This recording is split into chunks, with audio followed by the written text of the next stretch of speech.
Good morning, everybody. Good morning. I am so excited to be back here in Sacramento, California. It is a joy, a blessing for me. I'm honored that Vivek has bestowed this opportunity on me to lead this franchise moving forward, because the goal here is to build a sustainable winner. I want to thank Vivek for that. I also want to recognize my lovely wife sitting in the front, Kimberly Perry. We're going on 39 years of marriage. I'm gonna try to keep it together for you here when I talk about that. But like the young people say, she's been my ride and die the whole time. We met at a basketball camp back when we were 13 years old. So our life has been about basketball. And she's been every step of the way with me on this basketball journey. And we're so excited to be here and be a part of this community. And we want to make Sacramento Kings Nation very proud. So with that being said, I'm here, ready to get to work. I'm gonna open it up to questions from you guys. Start with James. Hey Scott, James Ham, ESPN 1320. I remember you, James. Exactly. Nice to see you. Exactly. Nice to see you. Good to see you too. Look, I think you've got a lot of orders of business here that you've got to take care of, but the first one is going to be the coaching situation. Mhm. Do you have any idea what you're going to do with the coaching situation, whether it's Doug or you're going to open up to a full-fledged coaching search? Well, you're looking at a guy who's a veteran of so many coaching searches I can't even count them right now. But what I can tell you is I've spent time with Doug Christie already. I first met Doug Christie when he was a player at Toronto. So I admired him as a player, his career. I've watched him this year from afar in terms of his ability to have a presence on the court. I think he's made a connection with players. We've had a few conversations up to this point. He was one of the first people I met with yesterday when I got into town. So I've only been here a little longer than 24 hours. With that said, my phone has incessantly rang for interest in this job. So I'm gonna have a few more conversations in and around about this job. And hopefully I can come to some sort of resolution within the next week or so in terms of having a decision or announcement to inform everybody of. Just want to know. Can I get your name, sir? I'm sorry, Tony O'Ray Harvey. Please call me Tony. Call you Tony? ABC Sports News, yes. Tony. Tony, Exactly, Tony. Okay. Yes. Right on. So you're not naming Doug as your head coach right now. That's what you're basically saying. You want to No. open up college. Okay. Mhm. My next question was the departure of Monty McNair was so urgent after the game last week. I just want to know when the discussions between you and the brass, Vivek, whatever, to take up this position, because everything just happened so fast. Well, here's what I can tell you. 8 years ago, I had a 3-month interview here with the Sacramento Kings. And from that point forward, that 3 months allowed me and Vivek to establish a relationship that was built on respect and understanding. We learned each other's work styles, values, all the things that are important. And we maintained a relationship when I left for the New York Knicks. And we kept in contact throughout. So once the decision was made by the Kings organization to move forward and make a change with that position, things can come together quickly then, because both sides know one another. You know what you're getting. They know what they're getting with me. They're getting a proven leader, someone who's done this job before at a high level. And then I also understand and know the environment of the Sacramento Kings. And we have a shared vision. And again, that shared vision and mandate is to build a platform that's going to offer sustainable success in winning for this organization that this community richly deserves. Brandon. Hey Scott, Brendan Nunez, Sacramento Sports. Okay. Nice to meet you. Obviously a lot of talent on this roster, but what do you make of how they fit as a cohesive group? And do you have an idea yet of an ideal identity that you would have for this team? Great question. Look, I'm just learning this roster. Again, I've watched them from afar. There's some talent here. There's an obvious need. I think everybody in this room probably would agree to it, that there's not a true point guard on the roster. Also, as I assess it from afar, I think we need to add more length and athleticism to this group to enhance some of the talent that's here. So that's, from that standpoint, that's kind of what I'm looking at doing right now. And the second part of your question was the identity. Any successful or pro sports organization, or any company for that matter, has to have an identity. And that's one thing that I don't see here yet, but that's what I'm all about, is establishing an identity. What does it mean to be a Sacramento Kings player? To play here, we're gonna require toughness. We want a defensive orientation. We gotta play extremely hard, and we gotta play together on the offensive end. Share the game is what I like to say. We gotta be professional, we gotta be disciplined, and we gotta have accountability. And so, if you fit that profile, you'll see guys wearing that Kings jersey. If not, then we'll figure out how to get guys in here that do. And a line that you may hear me say, you may have heard this before, I'm looking for volunteers to that, not hostages. Tristan. Hi Scott, Tristy Rodriguez, NBC Sports California, over here. Okay. Welcome back to Sacramento. One of the biggest issues that this roster's had is, I think you just mentioned it, the length, the athleticism. Keegan Murray was just here a few days ago talking about how he doesn't really like to guard the five on a nightly basis. How do you, I guess, just plan to address that to help Keegan out a little bit? Look, first of all, the one thing I want all the players here to do, I want to buy each player a mirror. Because at first, we're going to look at ourselves. And that starts with me, each and every day. And so there's going to be an accountability, first and foremost, that am I doing everything as an individual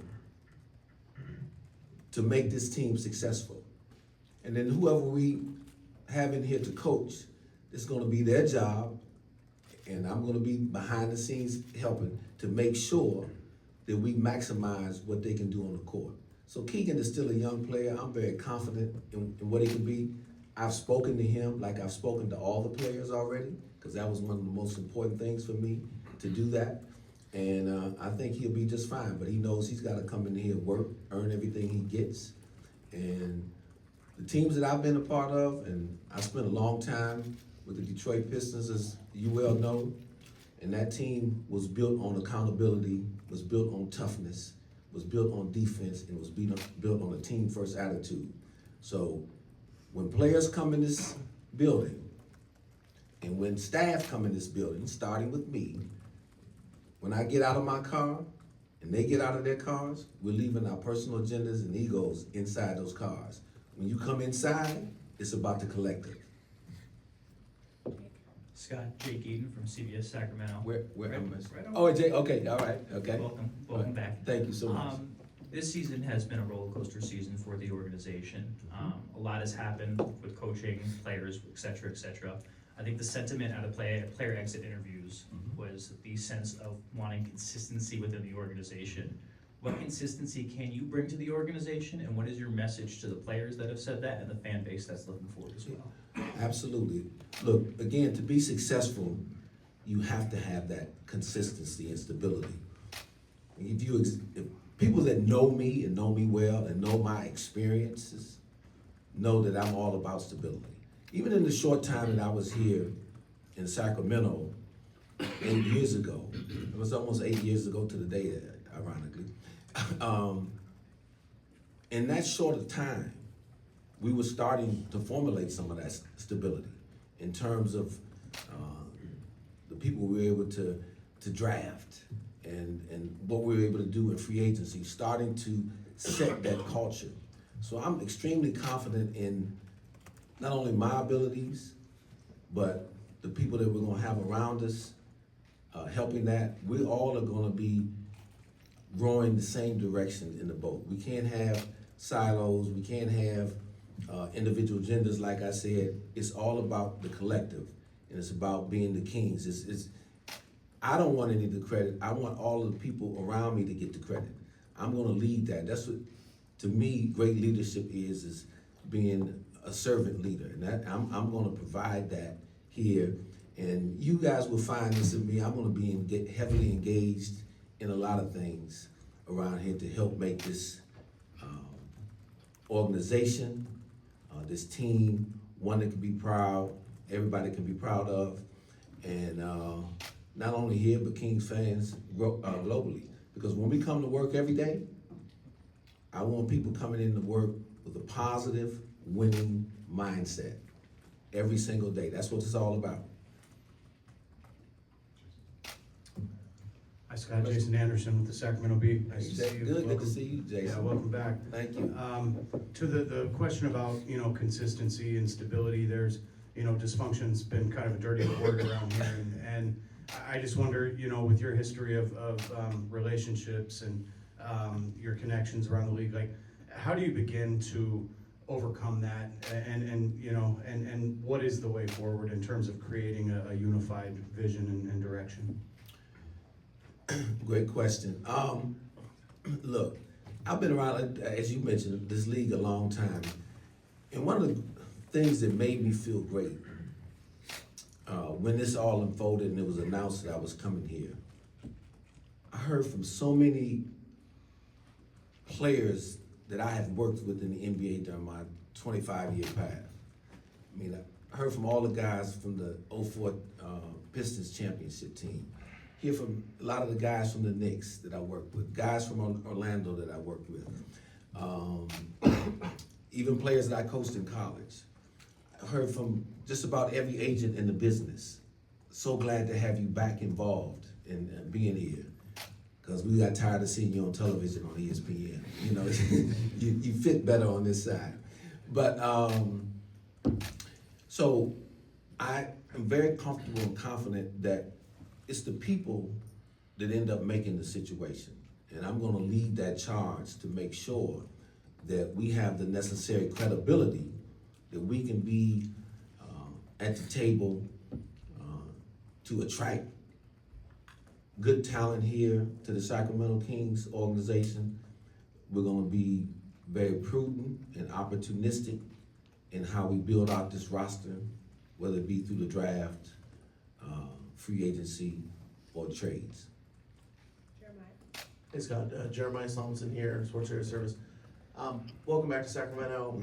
When you, I know you just got here obviously, but when you look at this roster from afar, I'm sure you've been, keeping up with it. Do you see more of tweaks you want to make, or do you see kind of a large overhaul coming for you? I just mentioned there, I'm gonna be opportunistic and prudent in doing this. I'm learning all the players, just like they're getting to learn me. And I'm gonna spend a lot of time with a number of them this summer. And just make sure that we're equally aligned about where we're headed. Because I'm gonna be steadfast in my resolve in getting to where we need to get. And again, I wanna make sure that they're in tune and in line, and that they wanna be on board with that. So that's what I would tell you right now. There's some good talent here. I've had an excellent reception from all the players thus far. I've talked to every single one of them, and they all seem very positive, ready to go. They like the community here. Obviously there was frustration that the season ended the way it did, but I'd be disappointed if they weren't frustrated. That's part of it. Deuce. Hey Scott, Deuce Mason. Hey, Deuce. How you doing? Good to see you. What motivated you to take this job? Why this challenge at this time of your career? That's been my life. I've loved taking on challenges, and if you followed my career, a lot of the organizations that I worked with, when we first came in, they were struggling or non-playoff teams, whatever you want to call them. But then by the time I left, we left, the organizations were better. I enjoy that. I enjoy challenges. I don't run from problems, I run to them. And I think that's a necessary quality that you gotta have when you come in to build a situation like this. And I embrace it. And I think there's a lot of good people here within the organization. I think there's a lot of good people in this community. I understand a frustrated fan base. I faced that going into New York City, quite frankly, when I got there, and enjoyed every minute of that and being part of that turnaround there. So that's why I'm so confident in it. And again, my experience, my know-how, confidence in it, that we can do it. I've been there, done that. Feel really good about having the chance to do that here. Kevin? Hey Scott, right over here. Okay, all right. Welcome to Sacramento. Okay, all right. Again. Okay, good, exactly. And Hey, I'm gonna be here longer than 3 months this time. I can't say that, okay, exactly. We got that on the record. You got that on the record, okay, all right, good. Congratulations to our 39 years of marriage. Thank you very much. So, You should congratulate her more than me. congratulations. Good, exactly. For putting up with him for 39 Yeah, years. exactly. So my question to you, you said earlier, you used this word sustainability. Mhm. As you are, well, oh yeah, I didn't even introduce myself. I'm Kevin John from ABC 10. Okay, all right, okay. Okay. We got that out the way. All right, go ahead. One of the things that you said earlier, like I said, was sustainability. You are well aware that this franchise has not been able to sustain success over the last 16, 17 years, with the exception of 2023. And it has been a long road to get back to that area. With Deuce's last question, you talked about you being confident that you can do that. So my question to you is, what gives you the confidence that you can right the ship, and also to a fan base that is desperate for winning, one of the greatest loyal fan bases in the NBA? What can you say to them to reassure them that we are on the right track and you are confident you can get this job done? A few things. One, in my conversations with Vivek, it's clear what the mandate was. He wants me to come in here and lead this charge, bring my expertise to this building, to this organization, to build that sustainable platform. And he has pledged his support and his resources to be able to do that. Okay, that's number one. Number two, when you've been around as long as I have been around, you know things can change. So I understand, like you said, the frustration of the fan base because you haven't won that much in the past, like you said, 16, 17 years. But with the right energy, with the right focus, with the right perseverance, I've seen things turn around, been a part of it, you know. Back when I was in Detroit, now obviously the Bad Boys were good in the late 80s, and it was a great team, and then they went through a little bit of law. It might not have been as long as the one here in Sacramento. But we rolled up our sleeves. We didn't pay attention to the noise that you can't build a sustainable winner in a small market team, cold city like Detroit. We rolled up our sleeves. We ended up going to 6 straight conference finals and won the world championship while we were there. So anything is possible and anything is doable. And I am the eternal optimist, positive person. I know this league. I've been at it a long time, and I just feel really comfortable. It's a good time, a good place to make that, to start on that ascension and build that sustainability. So, will there be bumps along the road to get there? I'm sure. That's life. That's adversity. But like I said earlier, we're not gonna run away from the problem, we're gonna run to them. Sean. So Scott, Yep. just when you look at, you mentioned people thrilled to have you back and out of the analyst booth. There's obviously, fans. And the podcast world, I do, don't forget that. Oh, Don't forget my podcast people at the Hoop Genius. Exactly, that word. Well, I'm glad you mentioned that one, because there was a clip, obviously, that might haunt you as you come over here. I know where you come. Yeah. Talking about Nothing's Sac- gonna haunt, look, anything I say, I'm not worried about it haunting me, but go ahead. For sure. No, Exactly. To that point, like, does that create an awkward moment? I mean, obviously, you're always such a straight shooter, and I Yeah. just now hear Zach LaVine is on your roster, and imagine you've had a chance to speak with him. Absolutely, I've had a chance to speak with Zach. I knew Zach a little bit well before I took this job. When he was a young player at UCLA, he was coming out. I was scouted him and watched him a lot. Terrific talent, athletic, nearly a career 40% three-point shooter. And he and I, like I said, we had a good conversation. It's my job now to help put pieces around him and others to enhance his ability to start winning. And that is what you're getting at with the comment that I made, because it was a reflection on him not having won as much. It's nothing personal with me. And the great thing, what I enjoy with my relationship with all players, and that's why so many of them reached out to me, because they know, okay, I might not always agree with him, but he's gonna shoot me straight. And they know that I'm gonna provide radical candor surrounded by radical love. They know it's coming from a good place. Hi, Scott. Michelle Dapper with KCRA back here. Hey, Welcome Michelle, back how to are you? Sacramento. Thank you so much. You mentioned that you have talked to the players, and during the exit interviews with the players, several of them expressed their need, want, concerns with the front office. Just curious if you could share maybe some of the things that you've maybe reassured the players on how you plan to turn this around and move forward. A number of them are obviously familiar with my journey and my path, so I think that breeds some confidence. But in the conversations, just like we're having here right now, it's very clear what my vision is and what I'm about, what I stand for. The reception has been great from those guys, and I think they're ready to get on board. Players, sometimes a misconception is that players don't want real, true accountability. But they really do. The key is you've got to be consistent with it.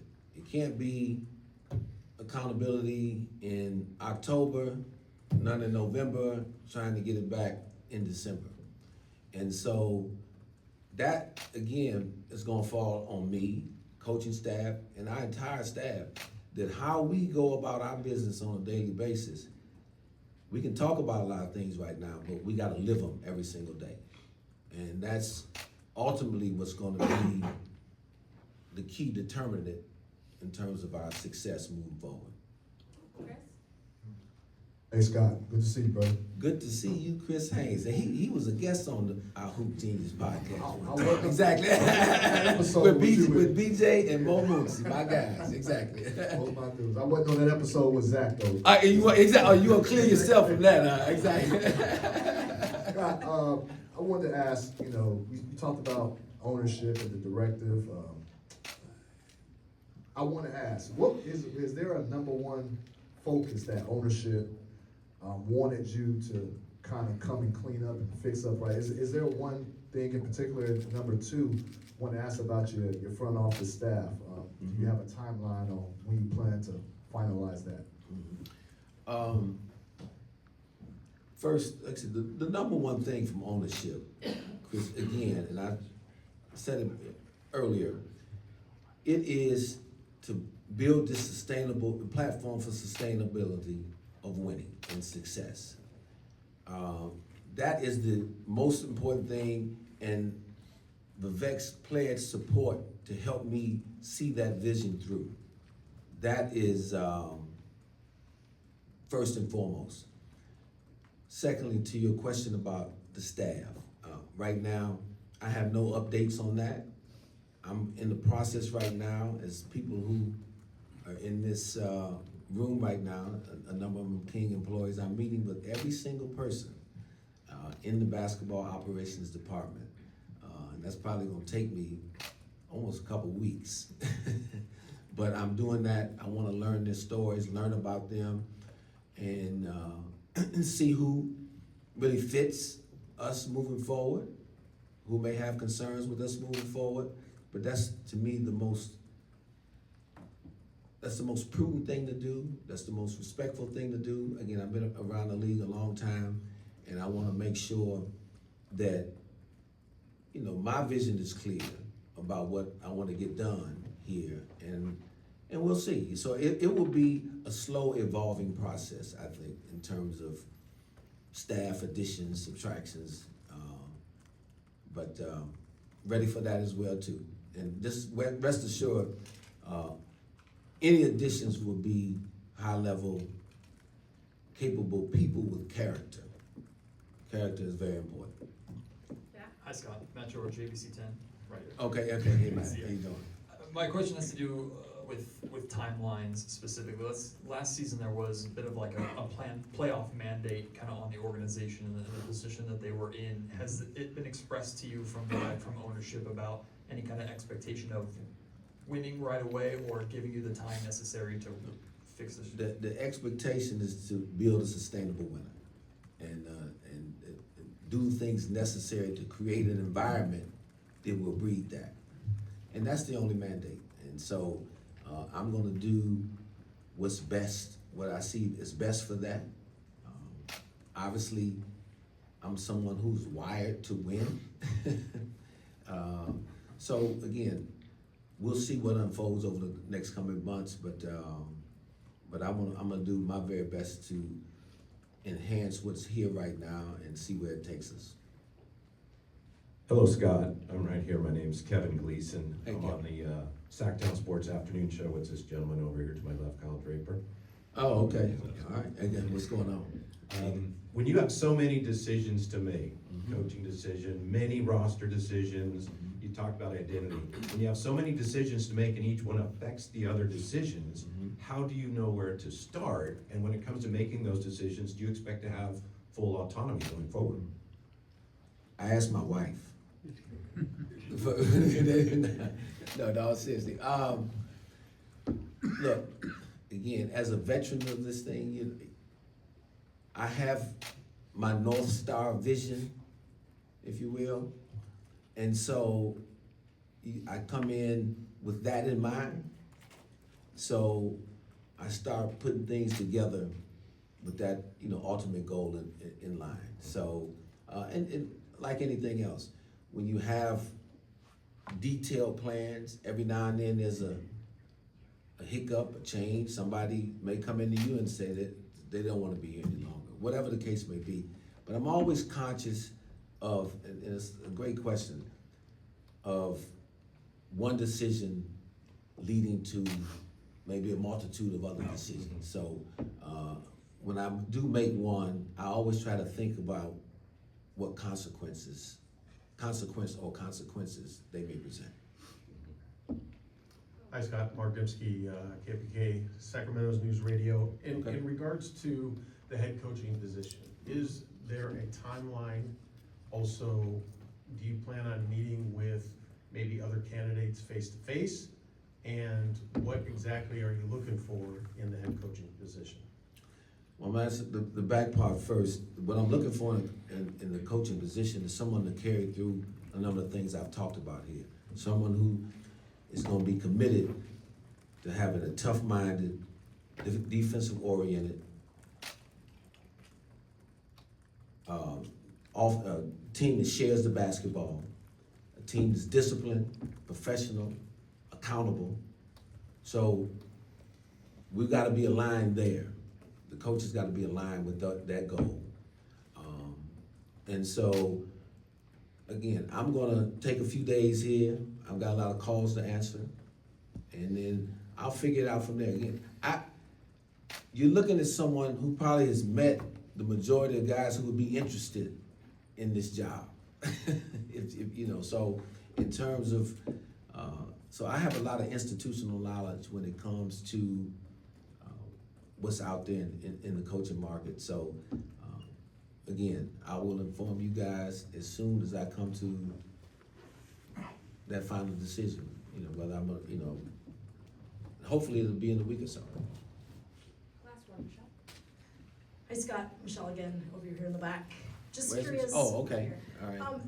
With all this, just how closely are you gonna be working with Vivek with all of these decisions? Has he given you full control to say, I'm gonna hire the coach, I'm gonna add these players to the roster, or you plan to work with him? Look, obviously Vivek owns the team, and I've worked with Vivek before, and I enjoy a very healthy and positive relationship with him. But make no mistake, he has empowered me to lead this team and make critical decisions. Now, will I talk to him often about different things in this team? Absolutely, it only makes sense. There's a saying that will be prevalent throughout my tenure here and within our office. I want diversity of thought, but with unity of purpose. And that's what we're gonna be led by. And so that starts with my relationship with Vivek. Thank you, everyone. Thank you, Scott. Appreciate What's that? Okay, thank you so much. Look forward to working with everybody. Thank you so much for coming out.